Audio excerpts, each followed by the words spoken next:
नमस्कार दोस्तों, आप पढ़ रहे हैं कक्षा 12वीं एनसीईआरटी गणित, जिसमें आज आप पढ़ेंगे प्रश्नावली 5.3। तो देखिए, इस प्रश्नावली में हमें जितने भी सवाल दिए गए हैं उनमें क्या करना है, dy/dx ज्ञात करना है। मतलब हमें पहले से स्पष्ट किया गया है कि x के सापेक्ष अवकलन करेंगे। देखिए, dx यदि नीचे है तो x के सापेक्ष आपको हर एक सवाल में अवकलन करना होगा। जैसे पहला सवाल देखें, 2x + 3y = sin x। तो देखिए, अब जितने भी सवाल होंगे उसमें x भी होगा, y भी होगा, तो x y के अवकलन तो होंगे, बाकी किसी का भी अवकलन नहीं होगा। तो देखिए, जो दिया गया है पहले तो हमने यह लिखा, अब हमें x के सापेक्ष अवकलन करना होगा। तो देखिए, हमने लिखा x के सापेक्ष अवकलन करने पर, तो देखिए दो तो अचर पद है, गुणा में है, दो का तो होगा नहीं, बाकी हमें x का करना होगा। तो हमने d/dx लिखा और x का अवकलन करेंगे, और 3 यहाँ पे इंटू में है अचर पद, तो वैसा ही 3 रखेंगे। y का करेंगे x के सापेक्ष, तो देखिए बन जाएगा dy/dx, और यहाँ पे यदि हम देखें तो d/dx करके sin x हमने लिखा। तो देखिए, सब में d/dx हमने लगा दिया है, 2 आगे कर दिया है क्योंकि 2 का तो होना नहीं है, और d/dx करके x लिखा, 3 का नहीं होना है, और d/dx करके y को लिखा, d/dx करके sin को लिखा। अब देखिए, 2x का अवकलन होता है 1, 3 लिखा, dy/dx का तो होगा नहीं, वैसे ही आप लिखते चलें। sin का अवकलन करेंगे तो sin का अवकलन हो जाएगा cos। अब देखिए, यहाँ पे 3 dy/dx बराबर क्या आ जाएगा, यहाँ 2 एकम 2 होगा, पक्षांतर करेंगे तो 2 माइनस का हो जाएगा उस तरफ। देखिए, माइनस का हो गया है। अब देखिए, 3 यहाँ गुणा में है, बटे में चले जाएंगे, तो देखिए dy/dx का कितना मान मिल जाएगा, cos x - 2/3 मिल जाएगा। यही हमारा फिर आंसर हो जाएगा। तो इस प्रकार से पहला सवाल कंप्लीट हुआ। इसके बाद देखिए, दूसरा सवाल भी बिल्कुल इसी प्रकार, 2x + 3y = sin y आ गया। अभी sin x था, अब sin y आ गया है। तो देखिए, जो हमें दिया गया है सबसे पहले हमने यह लिखा, अब हमें x के सापेक्ष अवकलन करना होगा। तो देखिए, x के सापेक्ष अवकलन करने पर तो 2 फिर हमने लिखा, और x का अवकलन करेंगे तो d/dx करके x लिखा, फिर 3 लिखा। अब y का अवकलन करना है तो d/dx करके y लिखा, और यहाँ पे d/dx करके sin y लिखा। अब ध्यान देना, अवकलन कैसे करेंगे, 2x का अवकलन होता है 1, फिर 3 लिखा, y का तो हो नहीं पाएगा तो dy/dx ही यहाँ पे रहेगा। यहाँ देखिए, साइन का अवकलन यदि आप करेंगे तो साइन का तो cos हो जाएगा, cos y, लेकिन अब y का आपको रिपीट करना होगा, तो y का रिपीट करेंगे तो dy/dx होगा। देखिए, यहाँ x के सापेक्ष कर रहे हैं तो y का आपको रिपीट करना होगा। यदि यहाँ x होता तो आपको x का रिपीट करने की आवश्यकता नहीं होती। अब देखिए, हमें dy/dx का मान चाहिए, तो dy/dx वालों को एक तरफ कर दें, 2 एकम 2 हो जाएगा, और यहाँ पे यदि हम देखें तो cos y × dy/dx चल रहा है, और -3 dy/dx हो जाएगा। पक्षांतर कर देते हैं इसका तो माइनस हो जाएगा। अब यहाँ से यदि आप dy/dx को कॉमन निकाल देते हैं तो यहाँ पे cos y -3 आ जाएगा, और बराबर में कितना चल रहा है, 2 चल रहा है। अब देखिए, dy/dx का मान निकालेंगे तो यह संख्या बटे में आ जाएगी, तो फिर 2/cos y -3 आ जाएगा। dy/dx का मान यही हमारा फिर आंसर हो जाएगा। तो इस प्रकार से दूसरा सवाल भी कंप्लीट हुआ।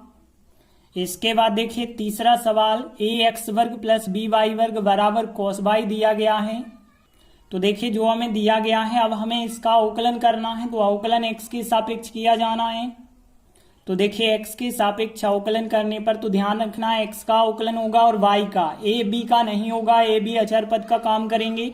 तो देखिए, यहाँ a का तो अवकलन नहीं कर पाएंगे, x का अवकलन हम करेंगे, और फिर यहाँ पे b का अवकलन नहीं कर पाएंगे, y वर्ग का अवकलन करेंगे, तो d/dx y वर्ग हमने लिखा, और यहाँ पे d/dx करके cos y हमने लिखा। अब ध्यान देना, a लिखा, x का अवकलन तो 1 होता है, फिर b लिखा। देखिए, y वर्ग का हम करेंगे तो ध्यान देना, जब x वर्ग का अवकलन होता है 2x, तो y वर्ग का अवकलन भी कितना होगा, 2y होगा। तो y वर्ग का अवकलन हमने लिखा 2y, लेकिन y को अब आप रिपीट करेंगे dy बटे dx। x को रिपीट नहीं करते हैं क्योंकि x के सापेक्ष अवकलन हो रहा था, लेकिन y को जरूर रिपीट करेंगे। यहाँ पे ध्यान देना, cos का करेंगे तो माइनस का sin y हो जाएगा और y को आप रिपीट करेंगे तो dy बटे dx। ध्यान रखना है यदि y के रूप में कोई फलन है तो उसे रिपीट जरूर करना होगा। और आगे यदि आप सॉल्व करेंगे तो देखिए यहाँ पे हो जाएगा 2by हो जाएगा और dy बटे dx, और यह संख्या हम इस तरफ लाने वाले हैं तो प्लस का sin y हो जाएगा इंटू dy बटे dx है, और बराबर में देखिए a का 1 से गुणा करेंगे तो a होगा, लेकिन उस तरफ ले गए तो माइनस का a हो जाएगा। अब देखिए dy बटे dx तो आप कॉमन निकाल सकते हैं, तो कॉमन निकालेंगे यदि तो यहाँ पे 2by बचा होगा प्लस यहाँ पे बचा होगा sin y, और बराबर में माइनस का a चल रहा है, और dy बटे dx का यहाँ से आप मान देखें तो क्या आ जाएगा, माइनस का a बटे में यह संख्या आ जाएगी 2by प्लस का sin y। यही हमारा फिर आंसर हो जाएगा। तो इस प्रकार से प्रश्न 3 भी कंप्लीट हुआ।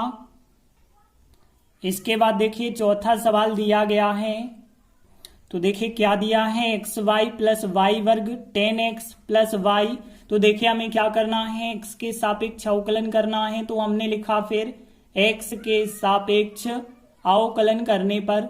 तो देखिए अब अवकलन कैसे किया जाएगा, ध्यान रखना है केवल अवकलन x और y का होगा। तो देखिए यहाँ पे यदि देखें तो x का भी होना है y का भी होना है, तो यहाँ तो दो फलन एक साथ आ गए। तो आपको पता है पहला फलन दूसरे फलन का अवकलन प्लस दूसरा फलन पहले फलन का अवकलन, फार्मूला लग जाएगा। तो यहाँ पे हमने पहला फलन लिखा, दूसरे का अवकलन करेंगे तो देखिए y का अवकलन होगा मतलब dy बटे dx, पहला फलन दूसरे का अवकलन प्लस दूसरा फलन पहले का अवकलन करेंगे तो डी बटे dx करके पहला फलन लिखा। तो देखिए बन जाएगा ना, पहला फलन दूसरे का अवकलन प्लस दूसरा फलन पहले का अवकलन। अब देखिए यहाँ पे फिर हमें y वर्ग का अवकलन करना होगा, तो डी बटे dx करके y वर्ग लिखा, और फिर डी बटे dx करके हमने 10x लिखा। फिर देखिए फिर y का करना होगा तो डी बटे dx करके y को हमने लिखा। अब ध्यान देना यहाँ पे x dy बटे dx चल रहा है, यही लिखा हमने। y x का अवकलन कितना हो जाएगा, 1 हो जाएगा। देखिए y वर्ग का अवकलन यदि आप करेंगे तो जैसा हमने ऊपर बताया था y वर्ग का 2y तो हो जाएगा, लेकिन y का आपको रिपीट करना होगा तो dy बटे dx रिपीट करेंगे। यहाँ पे देखिए 10 का कितना होता है, sec वर्ग x हो जाएगा। x रिपीट नहीं करना आपको क्योंकि x के सापेक्ष कर रहे हैं, तो x को रिपीट नहीं करते लेकिन y को रिपीट जरूर करेंगे। और यहाँ पे देखिए y का तो होगा नहीं तो dy बटे dx ही रहेगा। इसके बाद ध्यान देना कि यहाँ dy बटे dx का हमें मान चाहिए, तो dy बटे dx 3 जगह है, पक्षांतर कर लीजिए सभी का। तो dy बटे dx x dy बटे dx पहले से है, और यहाँ पे 2 dy बटे dx भी पहले से है। इसको बस इस तरफ ले आते हैं तो माइनस का dy बटे dx होगा, बराबर में देखिए उस तरफ चल रहा है sec वर्ग x, देखिए y और 1 का गुणा होगा तो y हो जाएगा, उस तरफ पक्षांतर कर रहे हैं तो माइनस का y हो जाएगा। और आगे देखिए यहाँ से dy बटे dx यदि आप कॉमन निकाल देंगे तो यहाँ पे x बचा होगा प्लस का 2y बचा होगा, माइनस dy बटे dx कॉमन निकलेगा, 1 बचा होगा, बराबर sec वर्ग x माइनस y। अब हमें चाहिए dy बटे dx का मान, तो देखिए क्या हो जाएगा, sec वर्ग x माइनस y, और यह संख्या बटे में आ जाएगी तो x प्लस 2y माइनस 1, यह संख्या बटे में आ जाएगी। यही हमारा फिर आंसर होगा। तो इस प्रकार से चौथा सवाल कंप्लीट हुआ। तो हमने 4 महत्वपूर्ण क्वेश्चन किए और आगे के वीडियो में आगे के क्वेश्चन करेंगे। तब तक के लिए धन्यवाद।